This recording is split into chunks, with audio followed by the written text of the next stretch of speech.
SMD Law is the official law firm of the Spartan Nation. Check them out on the interwebs at smdalaw.com or at 866-529-3537. No matter where you are in the state of Michigan, Upper Peninsula, Lower Peninsula, it doesn't matter. They have an office near you. So whether you need to send a letter to an annoying neighbor, or you're a criminal and you need defense, maybe you just have problems with elder law, check them out, smdalaw.com today. The official law firm of the Spartan Nation. Call them first, then you act. Welcome back, Spartan Nation Radio. It's now time to go out to the man, the legend, the way of life from SMD Law, the official law firm of the Spartan Nation. You can find him on the web, smdalaw.com, 866-529-3537. The Grand Poobah, Jeff Michalowski, joins us each and every week to answer your legal questions. Now, in interest of full disclosure, SMD Law has represented me in a matter, and by the way, they were awesome. And I appreciate them. I just simply say that so anyone understands, yes, they have represented me, and they were terrific, and I love them dearly. And Jeff also, great father, super husband, and a very good friend. The great Jeff Michalowski. Jeff, how are you? Great, Hondo. How about yourself? Good. What did you think? Are you buying or selling on the Lions? I got to ask you, because you are a lovable Lions fan. It's kind of like you're a sadist if you love the Lions, huh? Oh, I agree. I was buying this year just because they turned over that roster last year. This year, they started turning over more, and it's almost like they have more, I hate the term system guys, but they have the right guys that are here to do something. And I think the key for me this year has been each and every week, you've seen that defense improve. You've seen the playmakers start making plays. And I don't think we've seen the pinnacle of the defense yet. I think they're still kind of reaching towards the top of where they're going to perform. Offense, they always say, defense hits first, offense second. That offense, there's some elements there that I haven't seen before.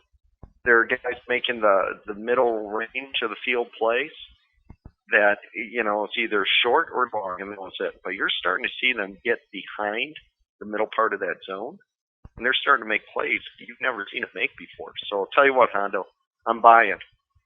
Oh, you're a typical Lions fan. So am I. I am too, but I totally admit being a Lions fan is a mental disease. All right. I got a question for you. We've never had one like this before. And the people said to me, "Dear Mr. Carpenter, I would like to keep our product private, so I'm going to make up a name that best illustrates the story. My wife and I own a business. We have a very popular product. Let's call it Fruit Pebbles." And they go, "It's not a cereal, so we don't have a problem doing that." The problem is one of our competitors now has something called Root Stubbles. Obviously, I'm using different names, but they're copying us, same product, trying to sell it. Could we have any rights to go after them for suing, for infringing on our product? It's something we designed, something we sell, something we use. It just seems like it's not right. This has been going on forever, Hondo. Just watched a great documentary over Labor Day weekend. You might have watched this because I know that there's a rumor out there. You enjoy food, right? Absolutely. Did you watch any of this, The Foods That Built America on the History Channel? No. Just fascinating stuff. And one of the big things was the competition between Post and Kellogg's. Now, granted, back then, that was before we had all these business protection laws, before trademark and patent law really got going. But the interesting thing behind all these driving forces and even patent and copyright is we're a country that enjoys competition. And as long as you aren't using that formula, using that product to a T, if it is a competitor that is similar, but yet does not cause confusion in the consumer's mind, chances are you're good. So it's one of those things, may the best man win. My other favorite example of competition, remember Tommy Boy? I do. Love that movie. But there's something neat in there. Why did Tommy Boy ultimately succeed with, wasn't it Callahan Auto Parts? Yep. It was because they stood behind the product. It was quality product. And the famous line, I don't think it's radio friendly, was, I could take a blank in a box and sell you a guarantee, but I'm not selling guarantees. I'm selling brake pads. And I think ultimately, if you stand behind a product and the product's a good product, you're going to win. So can you sue them? Sure, if you could show that it is the same thing as yours. But if it's slightly different, eventually, you can't sue them, and the consumers are ultimately going to be the deciding factor. You'll win. All right. I found this next one fascinating. It comes to us from some people that own a famous piece of property here in the state of Michigan. And they said, Hondo, you can imagine our surprise when we were at the store recently and found a picture of a piece of our property that is gorgeous in a calendar. We were stunned. We bought the calendar, looked on the back to find out, wrote the people and said, you're selling a picture. One of your months is a picture from our home.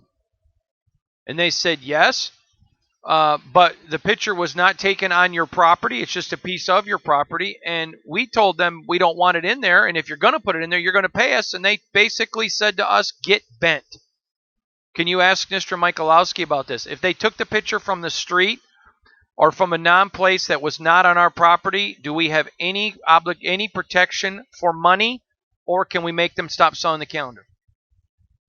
Well, that's a great question. Unfortunately, I don't really practice patent and copyright law, but the way that we would look at that and analyze it is, number one, is there a reasonable expectation of privacy about that property? I think that comes down to, are we standing outside the property? Are we just taking a picture of it somehow, some way, shape, or form from outside of the property? I think there's some protection. Then we have to look at it as the photographer owns that image. You don't own that image. It's the photographer's work or work of art that created the image. Now, using it for your own commercial profit, somebody else using it, I don't know. I mean, that's something where we would have to talk to one of my good friends, Chris Darrell, who's a copyright and patent attorney, practicing in beautiful Northville, Michigan. And he'd be more than happy to sit down and take a peek at that with us, and we could figure out a way to go. So if you have questions about it, feel free to call the office. Chris and I could sit down and kind of take a quick look at that and see if there's any recourse there, any action that we could go. All right. Next one comes to us from Claude and Vivian. Claude and Vivian says, Hondo, after 44 years, we've decided to get divorced. It's been a long road. She's a blank. Here's my question. After 44 years, am I just screwed, and should I just walk away and let her have anything? I figure because I have a male organ, that's my words, not his, I'm screwed no matter what. Please help me. I guess it would be worth it to get out of this after 44 years of hell. Please help. Claude. Well, Claude, fortunately, Michigan, despite what you hear, is what we call a no-fault divorce. And what that does is it says any marital property must be split 50-50 with some exceptions. Now, there are some things out there like an inheritance, as long as the assets were commingled, in other words, used for the benefit of the marriage or for both spouses, and were identifiable and segregated during the course of the marriage, then the inheritance would stay with that one partner. But everything else is supposed to be still at 50-50, and you can negotiate or switch and swap in between those assets as to who gets it. So even coming down to retirement assets, we will look at the growth of the asset during the course of the marriage and try and noodle out a right number that evenly distributes or splits it. So Claude, no, you won't get screwed. Everything should be split 50-50. For more information, give us a call here at the office. Donna Verkus is our family law attorney, and she will walk you through what it means to go through a no-fault divorce and equal and equitable distribution of the property. All right, everybody. They call him Jeff Michalowski, the Grand Poobah, for a reason. In fact, when you go to their offices, everyone bows when he walks through the hallways and says, "Behold the Grand Poobah. Behold the Grand..." Except for Vivian. Vivian walks through and says, "Get up, you big dummy."